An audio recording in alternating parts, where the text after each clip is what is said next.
എന്താ ചെങ്ങാനെ വിളിച്ചിട്ട് കിട്ടണില്ലല്ലേ? എവിടെ പോയി കിടക്കണാവോ? എപ്പോ വിളിച്ചാലും ഈ ചെങ്ങായി ബിസിയാക്കാറ്. എവിടെയാണാവോ?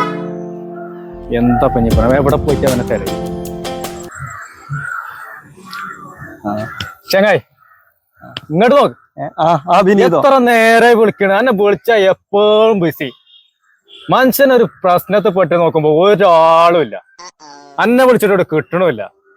എവിടെയൊക്കെ തെരഞ്ഞ് എത്ര കാലം അടങ്ങാറായി. എനിക്ക് കിട്ടിയ ചെങ്ങായിമാരൊക്കെ ഇതേമാതിരി തന്നെ. ഒരു ആവശ്യത്തിന് നോക്കി ആരും ഒപ്പം ഉണ്ടാവില്ല. അച്ഛനെ വിളിച്ചിട്ടും കേട്ടില്ല. ഇവരൊക്കെ എവിടെ പോയി കിടക്കണാവോ? ഇങ്ങനെ 24 മണിക്കൂർ വരെ ഓളെ ഫോൺ ചെയ്ത് ഇങ്ങനെ നടന്നു. അല്ലപ്പോ എന്താ ഞാൻ പറയാ? അനക്കിപ്പോ ഞാൻ പറയണമെന്ന് കേൾക്കാനുള്ള സൗകര്യമില്ലല്ലോ.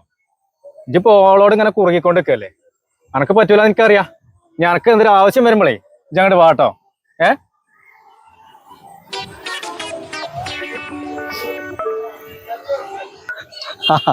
ഹലോ, അതാ ബിനീത് വന്നതാണ്. ഓനെപ്പോഴും പ്രശ്നങ്ങളല്ലേ. ഓനെ തുറന്നു പറയണ ആശ്വാസം കിട്ടണം, അത്രേ ഉള്ളൂ.